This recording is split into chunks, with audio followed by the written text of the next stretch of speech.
জামে মসজিদের গেট দিয়ে ঢুকে গেছে।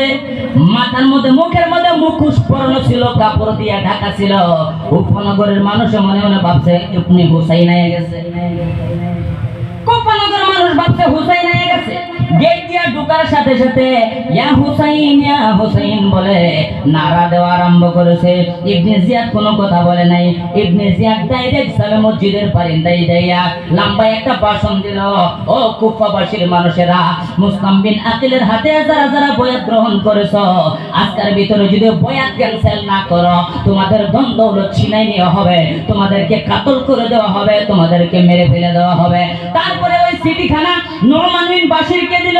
নোমান বিন বাশির দেখে চিঠির মধ্যে লেখা, ইয়াজিদের তরফ থেকে চিঠির মধ্যে লেখা, ও নোমান, তোমাকে বারবার বলা হয়েছিল ইমাম হুসাইনের পক্ষ থেকে যিনি এসেছে মুসলিম বিন আকিল, এনাকে তুমি বারণ করো যাতে বয়াত না করায়। নোমান বিন বাশির উনিও কিন্তু আহলে বয়াতের প্রেমিক ছিল।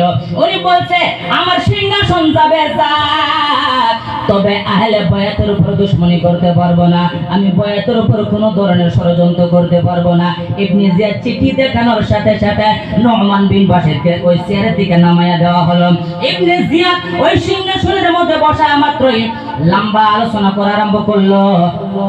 আজকের ভিতরে মুসলিমিন আকিলের হাত থেকে বয়াত ক্যান্সেল করা লাগবে, আর যদি না করো তোমাদেরকে কাতল করে দেওয়া হবে। জোরে সুরে জুলুম করা আরম্ভ করলো। মুসলিম বিন আকিল আসরের নামাজ পড়বে, আসর এবং মাগরিব দুইটা থেকে যে কোনো একটা ওয়াক্তের মধ্যে মসজিদের ভিতরে 13,000 মুক্তাদি নিয়ে মাগরিবের নামাজের মুসল্লায় দাঁড়াইলেন। 3 রাকাত নামাজ আদায় করেছে। সালাম ফিরাইয়া দেখে একটাও মুক্তাদি নাই। সব চলে গেছে। এদিক দিয়ে ইবনে জিয়াদ মুসলিম বিন আকিলকে গ্রেফতার করার জন্য হুকুম জারি করে দিয়েছে। মুক্তারের ঘর থেকে মুসলিম বিন আকিল ওই হানির ঘরের মধ্যে থাকা আরম্ভ করেছে। সকালবেলায় এই ইবনে জিয়াদ সমস্ত সৈন্যকে নিয়ে ওই হানির ঘর চতুর্দিকে ঘিরাট করে ফেলেছে। হানিকে ডাইকানা হলো, তোমাদের ঘরে যিনি প্রবেশ করতেছে ওনাকে আমাদের হাওয়ালে করে দাও। হানি বলতেছে না না, জীবন যাবে যাক, তবে আহলে বায়াতের প্রেমিক ইমাম হুসাইনের পক্ষ থেকে মুসলিম বিন আকিল ওনাকে তোমাদের হাওয়ালা কোনোভাবেই করতে পারি না, করব না। অবশেষে ইবনে জিয়াদ তার লস্কর দিয়ে ধরে হযরত হানিকে নির্যাতন করতে করতে ওই মহিলাকে ওই জমিনে শহীদ করে দিয়েছে। এই যে শহীদ আরম্ভ হয়ে গেল, শহীদ করা আরম্ভ হয়ে গেল। লাস্ট পর্যায়ে মুসলিম বিন আকিল 2 জন সন্তানকে নিয়ে চলে গেলেন। যেই দিকে যাই মানুষের দরওয়াজা বন্ধ করে দেয়, কেউ ঘরের মধ্যে জায়গা দেয় না। যাইতে একটা বাড়িওয়ালা মহিলার নাম হলো হযরত তুআ। নাম কি? তুআ। উনি যেন কার অপেক্ষায় জানি বসে রয়েছেন। হযরত মুসলিম বিন আকিল যাই বলতেছে, মা, এত মানুষ আমার হাতে বয়াত গ্রহণ করেছে, আজকে আমার রক্তের পিপাসা হয়ে গেছে। কুফানগরের মানুষ, আমার কলিজা শুকাইয়া গেছে, এক গ্লাস পানি কি দেওয়া যাবে? ওই মহিলা বলতেছে, আপনি কে, কোত্থেকে আসছেন? উনি বলতেছে, আমি ইমাম হুসাইনের পক্ষ থেকে, আমার নাম মুসলিম বিন আকিল, মদিনার জমিন থেকে আমি আইছি।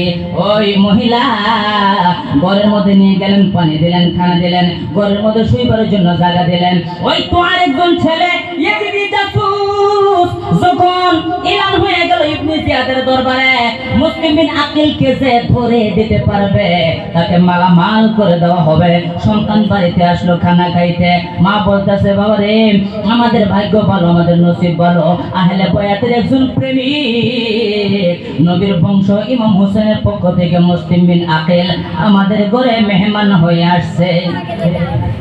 ছেলে কোনো কথা কই নাই, মনে মনে রাখছে, ওনার মনে তো জানাই আছে, মার সঙ্গে কোনো কথা কই নাই। চুপ করে ইবনে জিয়াদের দরবারে খবর পৌঁছাইয়া দিল। সকালবেলায় 5,000 সিপাহী দিয়ে ইবনে জিয়াদ লস্কর পাঠাইয়া দিল মুসলিম বিন আকিলকে গ্রেফতার করার কারণে। এদিকে মুসলিম বিন আকিল গম পাইল আমাকে ধরবে, ওনারা নির্যাতন করবে, জুলুম করবে, হয় শহীদ করে দিবে। উনি ওনার 2 জন সন্তানকে কাজীউল কাদাদা, ওই শহরের কাজী, ওনার হাতে পৌঁছাই দিল। ও কাজী, আমার জীবন থাকবে না যাবে আমি কিন্তু জানি না, তোমার কাছে আমার দুইটা পূর্ণিমার চাঁদ আর দুইটা আমার সুন্দর নয়নমণি দুইটা সন্তান তোমার হাতে সমঝায়া দিয়েছে, সেই প্রকারে পারো আমার দুইজন সন্তানকে সোনার মদিনায় পৌঁছায়া দিও। এদিক দিয়ে মুসলিম বিন আকিলকে গ্রেফতার করে ফেলেছেন, এজিদের দরবারে নিয়ে গেল।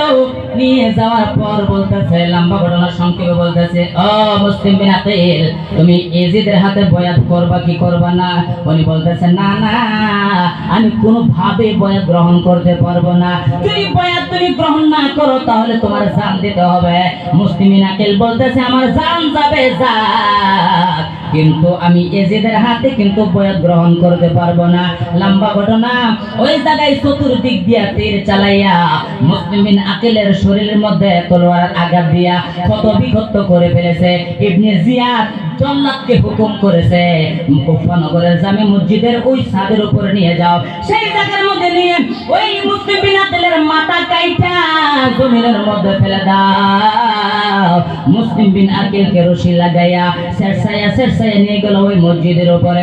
সেই জায়গার মধ্যে গলার মধ্যে ছুরি চালাবে। ওই সময় মুসলিম বিন আকিল চোখের পানিগুলো ছেড়ে দিয়ে বলতেছে, এই এজিদ চামচা, এই কুফা নগরের মানুষ, তোমাদের চিঠি পাই আমি এখানে এসেছি। আমি তোমাদের সঙ্গে কোনো যুদ্ধ করার জন্য আসি নাই, তোমাদের সঙ্গে কোনো মারামারি করার জন্য আসি নাই, তোমাদের সঙ্গে আমাদের কোনো দুশমনি নাই। তোমরা যে আমাকে মারার জন্য এরকম ভাবে লেগে পড়ে রেখেছো, তোমরা তো আমার নবীর কলিমা পড়েছো, ইমাম হুসাইনকে ভালোবাসার কথা আমার নবী বলে গেছে। আমি হুসাইনের পক্ষ থেকে তোমাদের এলাকায় এসেছি, আমাকে কেন তোমরা মেরে ফেলে দিবে? কোনো কথাই মানা হয় নাই, ওনাকে মারার জন্য উঠে পড়ে লেগেছে। মুসলিম বিন বলে, আমাকে যদি তোমরা মেরে ফেলো আমার তিনটা ওসিয়ত তোমরা পুরা করবে। জল্লাদ বলতেছে, তোমার তিনটা ওসিয়ত কি? উনি বলতেছে, আমি যেদিন থেকে কুফা নগরে এসেছি কয়েকজন মানুষের কাছে আমার কয়েক টাকার ঋণ হয়ে গেছে। এক নম্বর আমার ওসিয়ত হলো, আমাকে যদি শহীদ করে দেওয়া হয় আমার শরীরের কাপড় বেচা ওই মানুষের ঋণ গুলা তুমি শোধ করে দিও। দ্বিতীয় নম্বর ওসিয়ত হলো, আমি মক্কা থেকে যখন কুফা নগরে এসেছি আমার কলিজার টুকরা দুইজন সন্তান মোহাম্মদ ইব্রাহিম, সেই প্রকারে পারো আমার আদরের কলিজার টুকরা মোহাম্মদ ইব্রাহিমকে সোনার মদিনায় পৌঁছায়া দিও। আর তিন নম্বর ওসিয়ত হলো, রে আমি ইমাম হুসাইনকে মক্কার জমিন থেকে কুফা নগরে আসার কারণে আমি চিঠি পাঠাইয়া দিছি, তোমরা আরেকটা চিঠি লেখা ইমাম হুসাইনের দরবারে পৌঁছায় দাও, যাতে কুফা নগরে ইমাম হুসাইন না আসে। তিনটা ওসিয়ত করতে দেরি, সঙ্গে সঙ্গে মুসলিম বিন আকিলের গলায় ছুরি লাগাইয়া বড়ি থেকে মাথা আলাদা করে ফেলেছে। ওই ছাদের উপর থেকে লাশখানা জমিনের মধ্যে ফেলে দেওয়া হয়েছে, ওই দিদি ইলাম করে দেওয়া হয়েছে মুসলিম বিন আকিলের দুই সন্তানকে যে ধরে দিতে পারবে কুফা নগরে এক সাইডে রাজত্বটাকে সিংহাসন দান করে দেওয়া হবে। ওই সময় লম্বা ঘটনা শুরু হয়ে গেল। ওই কাজীউল আদাদা উনি গম পাইল মুসলিম বিন আকিলকে শহীদ করে দেওয়া হয়েছে। যখন দুই সন্তানের কাছে গেলেন ওই কাজী সাহেব চোখের পানি গরু ঝরঝর করে ছেড়ে দিলেন। ছোট্ট ছোট্ট বাচ্চা দুইজনে বলতেছে, ও কাজী, আপনার চোখের মধ্যে পানি কেন? আমার বাবা কি দুনিয়াতে নাই? ওই কাজী বলতেছে, হ্যাঁ, তোমার বাবা মুসলিম বিন আকিলকে ইয়েজিদি সৈন্যরা মসজিদের ছাদের উপর শহীদ করে জমিনে ফেলে দিয়েছে। দুইটা সন্তান গলা কাটা মুরগির মতো লাফাইয়া লাফাইয়া জমিনের মধ্যে গড়াগড়ি আরম্ভ করে দিয়েছে। আজি বলতেছে, সন্তান রে, এখন কান্দার কোনো সময় নেই। ওনার সন্তান আসাদকে ডেকে বলে, আসাদ রে, আমার কাছে মুসলিম বিন আকিল আমানত হিসাবে রাইতে গিয়েছিলেন, মুসলিম বিন আকিলকে শহীদ করে দেওয়া হয়েছে। এই দুইজন পূর্ণিমার চাঁদ মদিনার সন্তানকে যেভাবে পারো মদিনায় পৌঁছায় দাও। ওনার সন্তান আসাদ দুই সন্তানকে নিয়ে যাইতেছে, যাইতে যাইতে ইরাকের একটা কাফেলা মদিনার জমিনে যাবে। ওই দুই বাচ্চাকে বলতেছে, বাচ্চা রে, ওই যে ইরাকি কাফেলা মদিনায় যাবে, ওনাদের সঙ্গে তোমরা মদিনায় চলে যাও। এই যে দেখা যাক কাফেলা, জলদি করে যাও। দুই বাচ্চা যাইতে যাইতে যাইতে যাইতে নিরিবিলি রাস্তা জঙ্গলের মধ্যে চলে গেল। ওই ইরাকি কাফেলা জঙ্গলের মধ্যে হারিয়ে গেল। দুই ভাই ওই কাফেলার সঙ্গে যোগাযোগ করতে পারে নাই। সারা রাত ঘুরতে ঘুরতে ঘুরতে ঘুরতে সকালবেলায় আবার কুফা নগরের সীমানায় পৌঁছে গেছে। এজিদি সৈন্যরা ওনাকে গ্রেফতার করে ফেলেছে। গ্রেফতার করার পর ওই এজিদি সৈন্য ইবনে জিয়াদের জেলখানায় বন্ধ করে দিয়েছে। সেই জেলখানার দারওয়ানের নাম হলো মাশকুরা। নামটা মনে আছে না নাই? দারওয়ানের নাম হলো মাশকুরা। ওই মাশকুরা আহলে বয়াতের প্রেমিক ছিল, আহলে বয়াতের প্রেমিক আশিক ছিল। ওই বাচ্চাকে বলতেছে, বাচ্চা রে, আমি হুসাইনকে ভালোবাসি, পাক পঞ্জাতনকে ভালোবাসি, নবীকে ভালোবাসি। এই আমি জেলখানার দারোয়ান হতে পারি। রাত্র হয়ে গেছে, যাও, আমি তোমাদেরকে ছুটি দিয়ে দিলাম। যেই প্রকারে পারো সোনার মদিনায় তোমরা পৌঁছে যাও। দুই বাচ্চা যাইতে যাইতে যাইতে যাইতে রাত হয়ে গেছে। জঙ্গলের মধ্যে ছোট ভাই বড় ভাইকে বলতেছে, বাইরে আমার একটা কদম আর সামনে যাইতেছে না রে। অনাহার পানির পিপাসায়, খানা নাই দানা নাই, শরীর দুর্বল হয়ে গেছে। হাঁটতে হাঁটতে পায়ের মধ্যে ছালনি পড়ে গেছে। বড় ভাইকে বলতেছে, বাইরে আমার এক কদম সামনে যাইতে পারবো না। বড় ভাই বলতেছে, ঠিক আছে, কালকে সকালবেলায় মদিনা রাস্তা ধরবো, আজকে জঙ্গলের মধ্যে আমরা আরাম করে নেই। ওইখানে আরাম করতেছিল। সকালবেলায় একজন মহিলা ওই দুইজন সন্তানকে দেখতে পেল। যা দেখতেছে পূর্ণিমার চাঁদের মতো চেহারা। তোমরা কোত্থেকে আসছো, কি তোমাদের পরিচয়? সন্তান বলতেছে, মা আমরা মদিনার সন্তান, মুসলিম বিন আকিলের ছেলে। শুনেছি আমার বাবা মুসলিম বিন আকিলকে এজিদি সৈন্যরা শহীদ করে ফেলেছে। ওই মহিলা বলতেছে, এই মদিনার সন্তান, আমি যেই বাড়িতে কাজ করি ওই বাড়ির মহিলা আহলে বায়াতকে ভালোবাসে, তোমাদেরকে পাইলে উনি খুশি হয়ে যাবে। ওই মহিলার সঙ্গে নিয়ে গেলেন ওই বাড়িতে। ওই বাড়ির মালিকের নাম হলো হারিস। মনে আছে?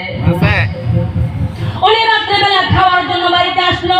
ওনার স্ত্রী দুইজন সন্তানকে খানা দানা দিয়ে একটা রুমের মধ্যে ঘুম পাতাইয়া দিল। ঘুমাইতেছে। ওই হারিস বাড়িতে খাওয়ার জন্য এসেছে, কোনো কথা বলে নাই।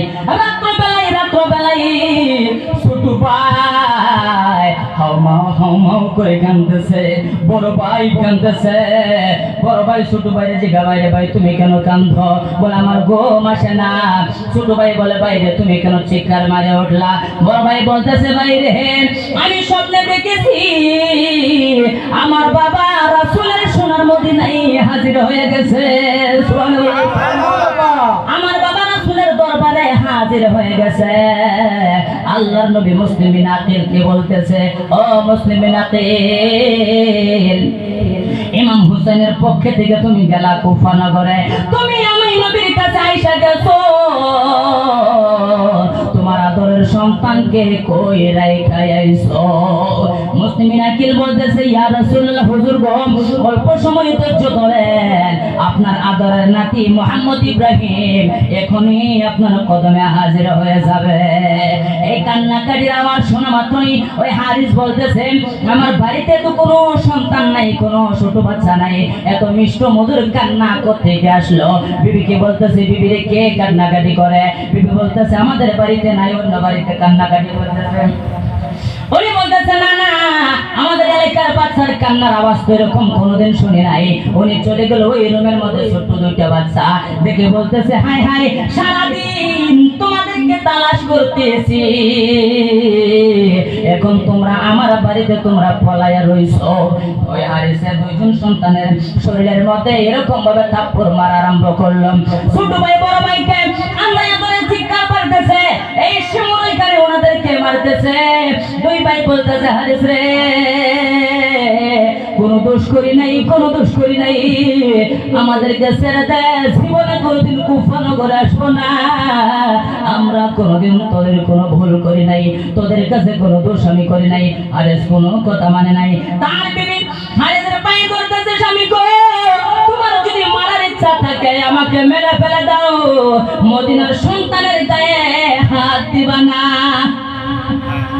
লাশ পর্যায়ে বিবির কোনো কথা মানে নাই, বিবিকে নির্যাতন করা শুরু করে দিল। লাশ পর্যায়ে দুইটা ভাইকে হাতের মধ্যে রশি লাগাইয়া লয়ে যাইতে যাইতে যাইতে যাইতে ফোরাত নদীর কিনারে চলে গেল। দুই ভাই দুই দিকে খালি টানাটানি করে।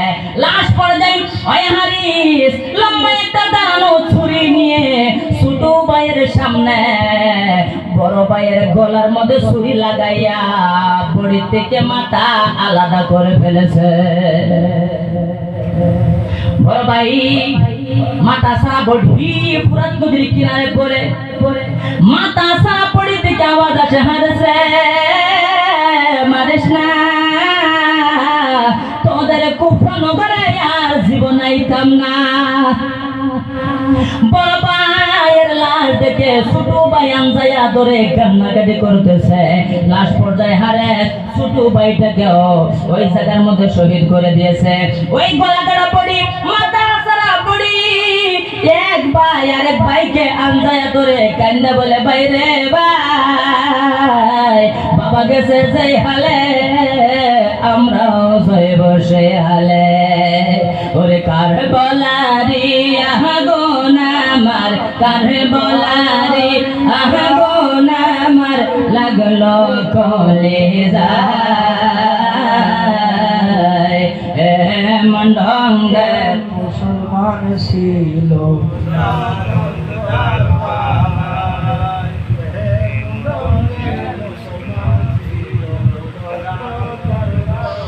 লাশ পড়ে একটা ঘটনা ভালো করে শুনেন। যদি মানুষের কবর খোদা হয়, এক একটা কবরে এক একটা লাশ দেওয়া হয়, কিন্তু গুফানগরের কাছে ফুরাত নদীর কিনারে একটা কবর রয়েছে যেটার মধ্যে দুইটা লাশ। এটার হাকিকত আমাদের জানা দরকার আছে না নাই? কেন এক কবরের মধ্যে দুই লাশ রাখা হলো? দুই কবরের মধ্যে তো রাখতে পারতেন। লম্বা ঘটনা সংক্ষেপে বলতেছি।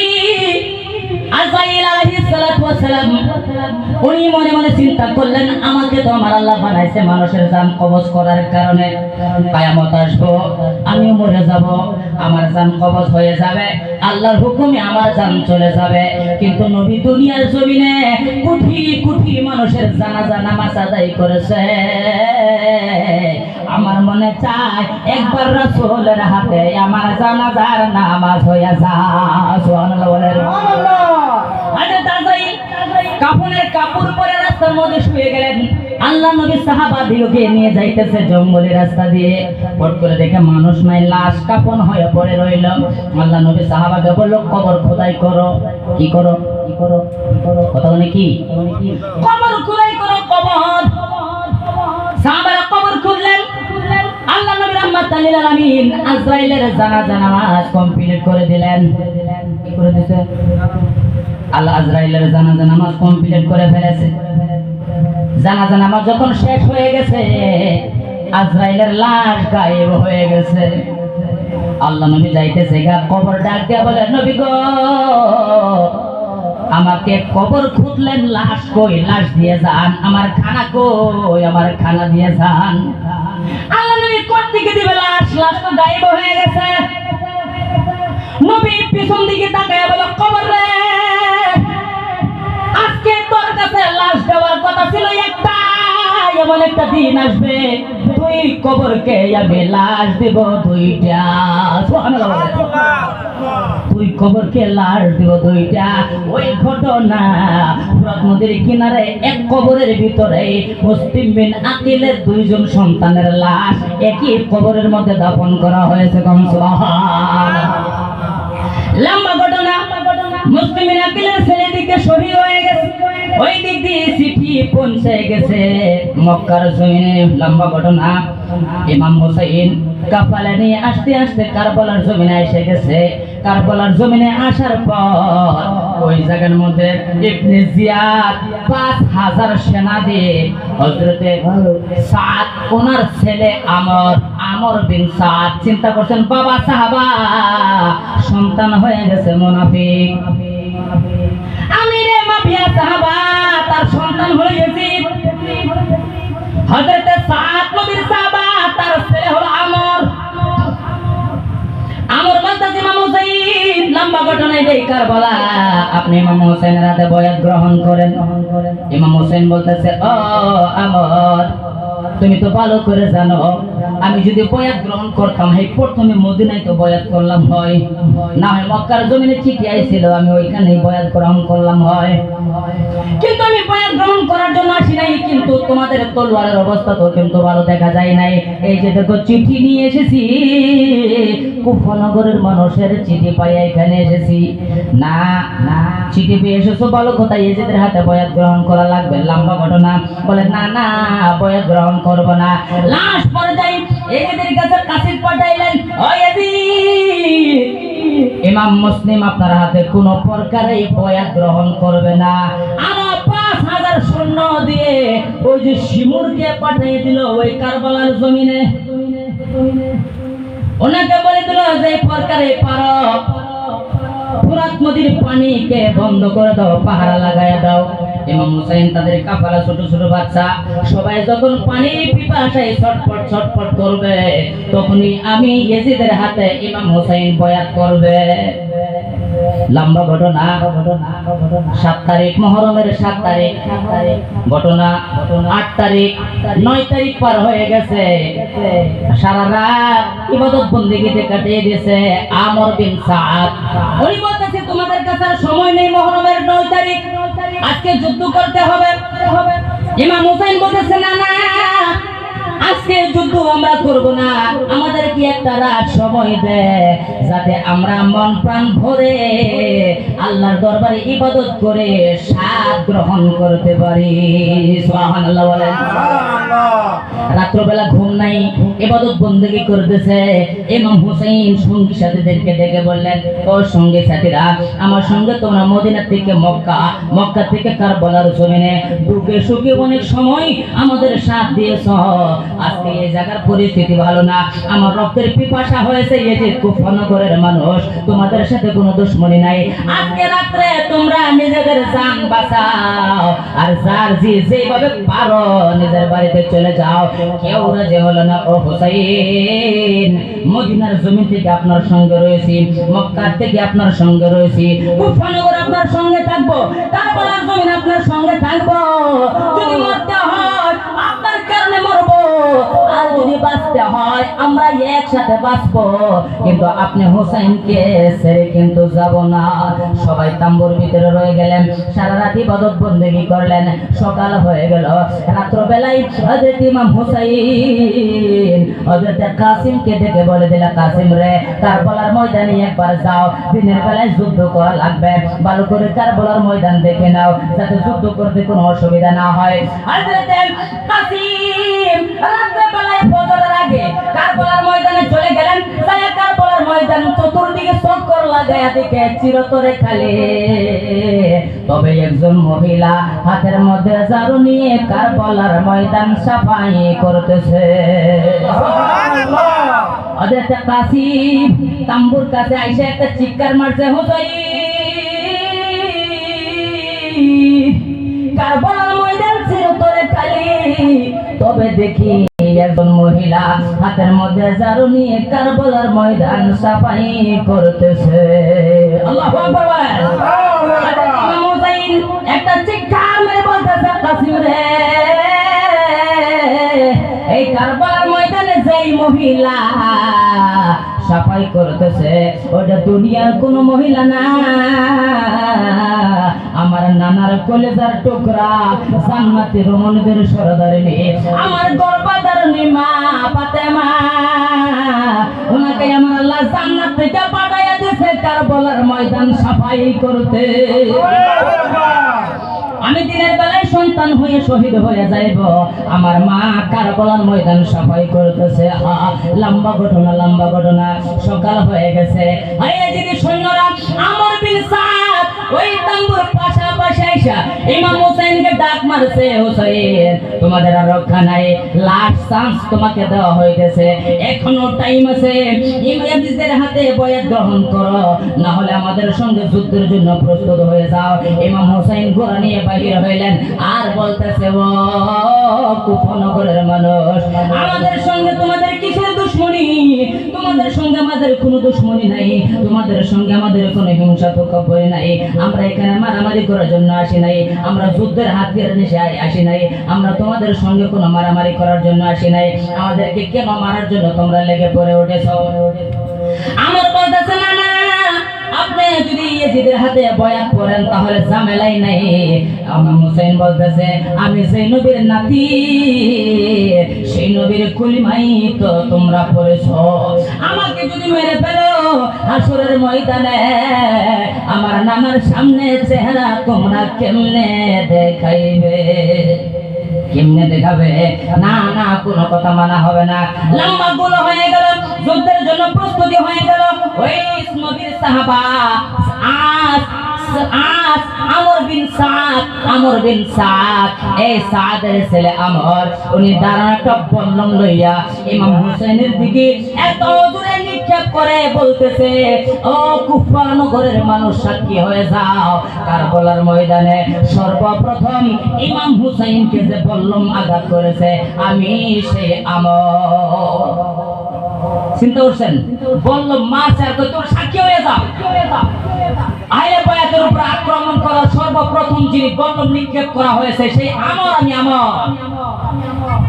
ইমাম হুসাইনের সাইড দিয়ে বললাম চলে গেল। ইমাম হুসাইনের শরীরে বললাম কিন্তু লাগে নাই। তাম্বুর ভিতরে গেলেন হযরতে আলমদার, নাম শুনেছেন? আলমদার, উনি বলতেছে আমাকে যুদ্ধের পোশাক পরাই দেন, আমি যুদ্ধ করব।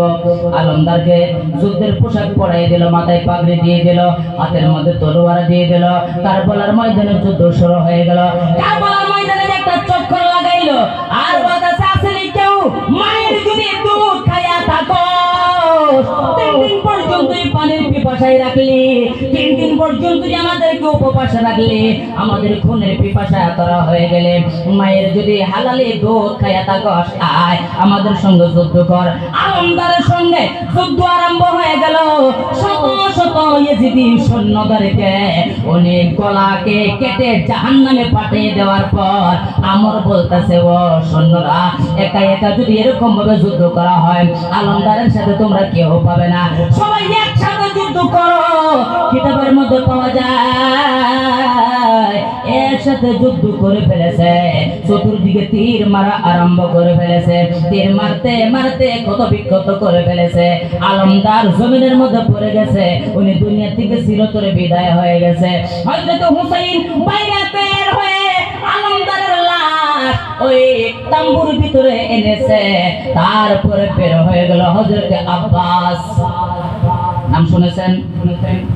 আব্বাস বলতেছে, হুজুর ও হুসাইন, আমাকে সাজিয়ে দেন, আমাকে পারমিশন দেন, আমি জীবন থাকতে একটা ইয়েজিদি সৈন্যকে ঘুরিয়ে বাড়িতে যাইতে দিব না। আব্বাস উনি বিরাট শক্তিশালী বিশাল যোদ্ধা, উনি হাতের মধ্যে তলোয়ার নিয়ে যুদ্ধ করা আরম্ভ করলো। যুদ্ধ করতে করতে করতে ওই কারবালার প্রান্তরে একজন বিশাল একটা ওই পাদ্রী অঙ্গনের একটা যোদ্ধা ছিল, তার 4টা ছেলে ছিল বিশাল যোদ্ধা। ওই আমার বলতেছে, এই জাদু তুমি তো এত বড় যোদ্ধা, এত বড় তলোয়ার বাজি করনেওয়ালা, যাও যাও আব্বাসের গলা কেটে দিয়ে আসো। উনি বলতেছে, আমি হলাম বয়স্ক মানুষ, আব্বাস হলো ছোট মানুষ, বয়স কম, তার সঙ্গে আমার যুদ্ধ করা আমার শান হবে না, আমার 4টা সন্তান আছে, তার জন্য যুদ্ধ করার জন্য যথেষ্ট। ওই তার 4টা সন্তানকে একসাথে পাঠাইয়া দিল।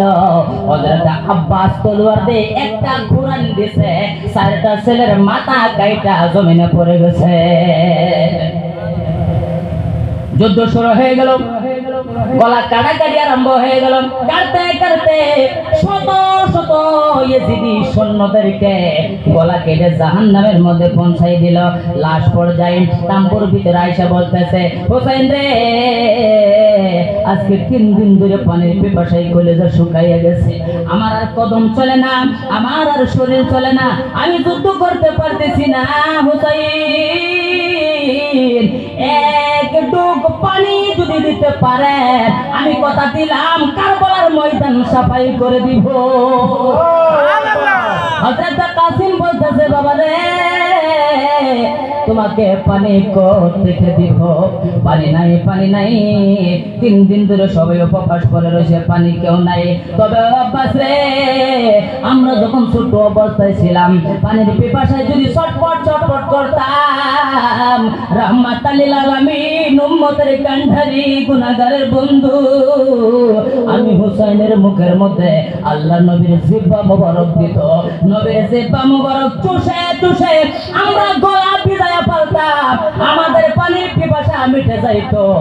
আয় রে আব্বাস আয়, আমার জিহ্বাটা চুষে তোর কলিজা ঠান্ডা করে যা। হযরত আব্বাস হযরত ইমাম হুসাইনের জিহ্বার মধ্যে চুষুন দিলেন। পানি কোথা থেকে আসবে? উনি তো উপবাস, ওনার তো কলিজা শুকাইয়া রয়েছে। ওনার থেকে ঘরের মধ্যে ছোট্ট একটা বাচ্চা আলিয়াস ঘর, বয়স মাত্র 6 মাস। 6 মাসের আলিয়াস ঘর পানির পিপাসায় ছটফট ছটফট করতেছে। সর্বানু বলতেছে, ওগো হুসাইন, পানি যদি না দেওয়া যায় হয়তো বাচ্চাটা বাঁচবে না। আব্বাস বলতেছে, চিন্তা করার দরকার নাই। আব্বাস এই পর্যন্তই চিন্তা রয়েছে, আহলে বায়াতের একটা সদস্য পানির পিপাসায় জীবন যাবে না। ঘোড়া নিয়ে চলে গেলেন ফোরাত নদীতে। আব্বাস ফোরাত নদীর কিনারে যেগুলো পহরাদার ছিল, গলা কেটে কেটে কেটে কেটে ঘোড়া নিয়ে পানির মাসকিজা ব্যাগ, সামরার ব্যাগ, আগেলা যুগের তাদেরকে মাসকিজা বলা হয়। ফোরাত নদীর কিনারে চলে গেল। ওই মাসকিজা বলল পানি দিয়া, ঘোড়াকে বলল, ঘোড়া রে পানি খাইয়া কলিজা ঠান্ডা করে না। ঘোড়া মাথা লড়াইয়া লড়াইয়া বুঝাইতে চাইতেছে, আব্বাস রে, যে আহলে বায়াত, সেই নবীর বংশ 3 দিন ধরে পানির পিপাসায় ছটফট করে তাম্বুর ভিতরে, আমি ঘোড়ার জীবন যাই যাবে। তবে আহলে বায়াতের মানুষ যেই পর্যন্ত পানি পান না করবে, আমি ঘোড়া এক বিন্দু পানি মুখে নিব না। ঘোড়া নিয়ে পানি নিয়ে চলে আসতেছে তাম্বুর দিকে। যখন তাম্বুর দিকে আসে, তোর সাইডটা যুদ্ধ করতে করতে তলোয়ার চালাইতে চালাইতে শত শত হাজার হাজার এজিদি সৈন্যদেরকে গলা কেটে কেটে আসতেছে। তাম্বুর পাশাপাশি এসে গেছে, পিছন থেকে শত শত তীর মারা আরম্ভ করেছে। তীর মারতে মারতে মারতে মারতে ঘোড়ার শরীর ক্ষত বিক্ষত হয়ে গেছে। ওই যে পানির যে মাসকিজা ব্যাগ ছিল, ব্যাগটা শত্রু হয়ে জমিনের মধ্যে সারা পানি পড়ে গেছে। লাশ পর্যায়ে ফট করে উমার উনি দূর থেকে এসে চতুর সাইড দিয়ে আর সৈন্য হাতের মধ্যে তলোয়ার নিয়ে এমন ভাবে আঘাত করেছে রে, হযরত আব্বাসের বাজু কাইটা জমিনে পড়ে গেছে। আরে সকিনা কেন্দিয়া বলে, শোনো আল্লাহ কই তোমারে, আব্বাস শহীদ হওয়ার কথা ছিল, বাজু কাটলো কেমনে? হায়রে, আব্বাস আলী শহীদ হওয়ার কথা ছিল, বাজু কাটলো কেমনে?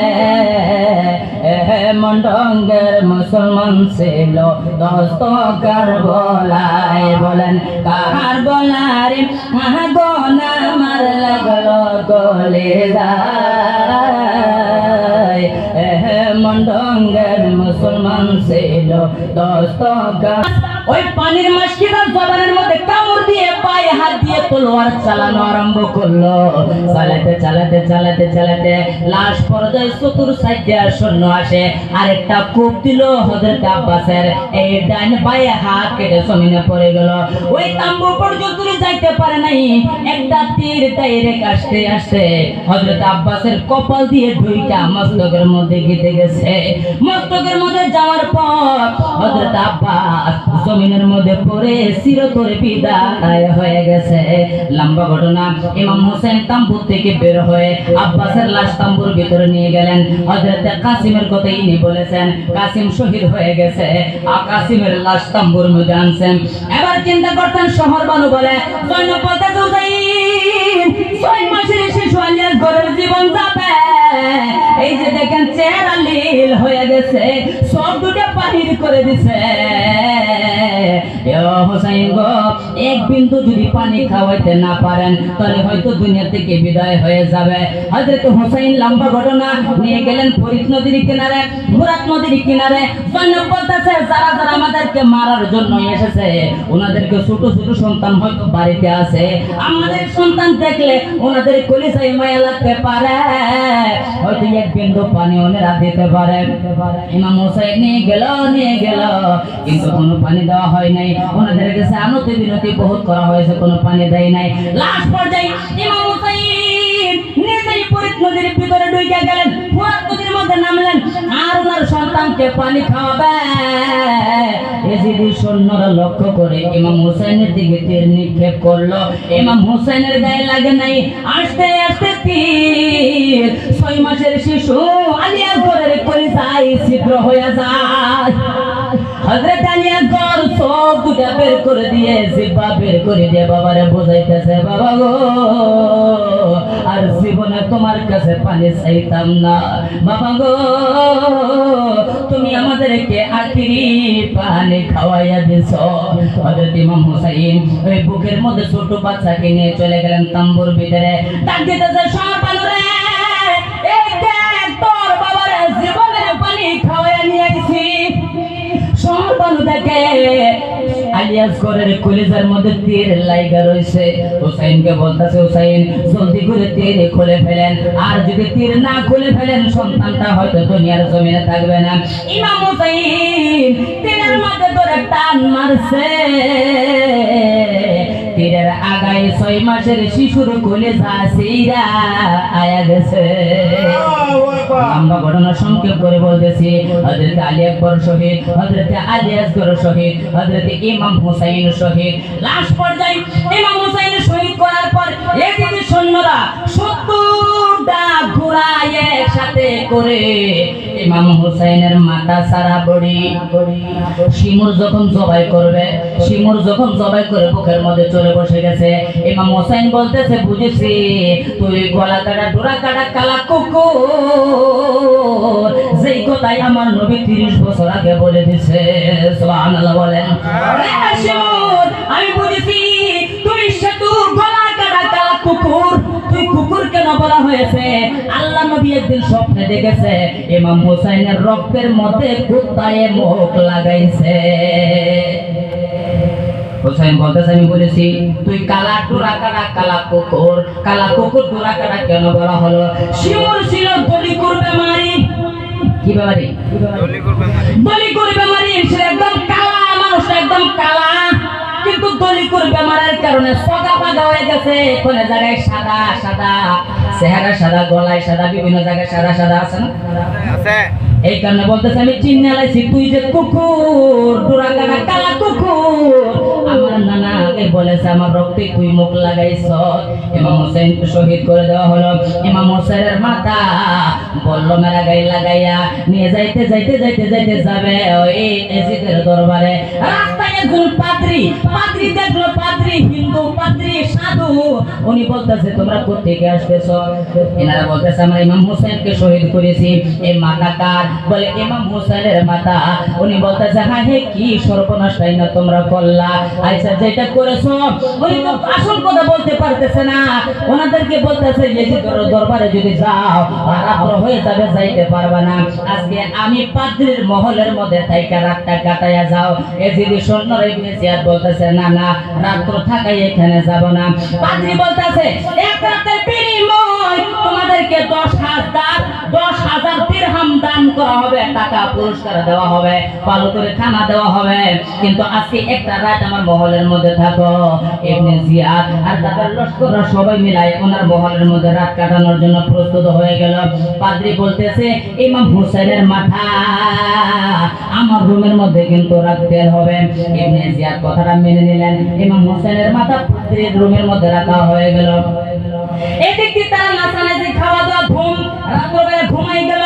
ওই পাদ্রী ওনার মনের মধ্যে আশা ছিল ইমাম হোসেন মক্কা থেকে কুফা নগরে আসবে, ইমাম হোসেনের হাতে উনি বয়াত গ্রহণ করবে, মুসলমান হবে। কিন্তু ভাগ্যই হলো না। ইমাম হোসেনের মাথা যখন পেয়েছে ওই পাদ্রীর রুমের মধ্যে রাখা হয়েছে, সারা রাত ওই পাদ্রী বিছানায় পিঠ লাগাই নাই, ইমাম হোসেনের চেহারার দিকে তাকাইয়া তাকাইয়া রাত্র কাটাইয়া দিছে।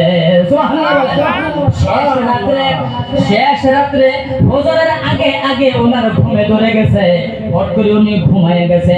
পাদ্রী পাদ্রী ওনার স্বপ্নে যোগে আল্লাহ নবী সোনার মদিনা থেকে পাদ্রীর মহলে হাজির হয়ে গেছে। আল্লাহ নবী পাদ্রীকে ডেকে বলে, পাদ্রী রে, তুই আমার হুসাইনকে এত ভালোবাসস, 10,000 দিরহাম টাকার বিনিময় আমার হুসাইনের মাথা তরমের মধ্যে রাইখা দিলি, সারা রাত আমার হুসাইনের জিয়ারত করলে। আয় পাদ্রী, বল বল তুই কি চাস? উনি বলতেছে, হুজুর গো, আমার মনের মধ্যে আশা ছিল ইমাম হুসাইনকে পাবো, ইমাম হুসাইনের হাতে বয়াত গ্রহণ করব। এই পাদ্রী, তুই যে ইমাম হুসাইনকে এত ভালোবাসিস, দে দে তোর হাতটাই আমার হাতে দে, একবার কলিমা শরীফ পাঠ করে নে, আমি তুই পাদ্রী রে থইয়া নবী আমি জান্নাতে যাব না। আখেরে সালাম লন গেরে সালাম লন ওহে নানা জান, আপনার হোসেন যায় কারবালার ময়দান, আপনার হোসেন যায় কারবালার ময়দান।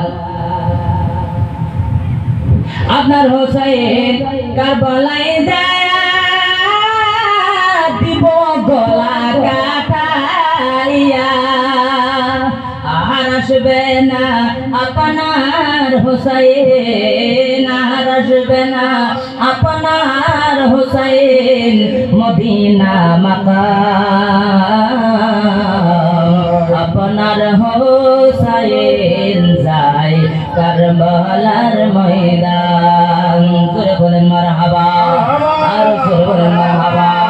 দ্বিতীয় নম্বর লাইন, আমরা ওলির দরবারে কেন যাই, পীরের হাত কেন ধরি, বয়াত কেন হওয়া লাগে, একটু জানতে চাই।